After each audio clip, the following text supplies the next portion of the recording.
পূজা চাবলৈ ওলালো নতুন কাপোৰ পিন্ধি লৈ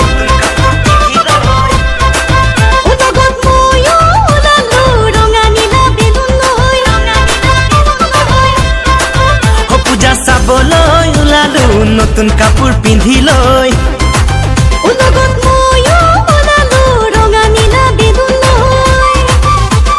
মনৰ হেঁপাহেৰে ঘূৰি পূজাৰ থলী চাম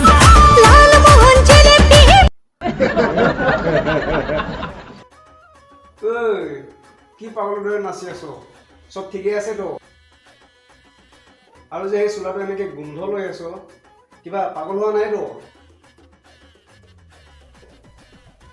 আৰু সেই চোলাটো মোৰ নহয় জানো খুল খুল খুল খুল এতিয়া খুল মোৰ চোলাটো লেতেৰা লাগিব খুলি থৈ দে লেতেৰা লাগিব খুল খুল খুল খুল মোৰ চোলাটো খুলি থৈ দে মোৰ চোলাটো হেৰি কি বোলে এইটো লেতেৰা লাগিব খুলি থৈ দে দেই উপায় নাই ভাই উপায় নাই খুলি থৈ দে লেতেৰা লাগিব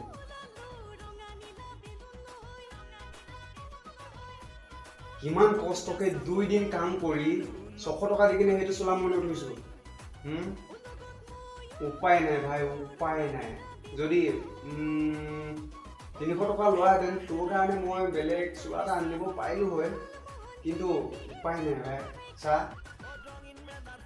ভাই লকডাউন হোৱাৰ পৰা চব বস্তুৰে দাম বাঢ়িলে মই কি কৰোঁ কচোন উপায় নাই ভাই উপায় নাই চোলাটো দিয়া উপায় নাই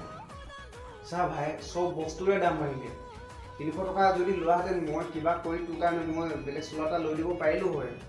কিন্তু এতিয়া কি কৰোঁ একদম উপায় নাই ভাই তই মোক বেয়া নাপাবি বেদনা লাগেনে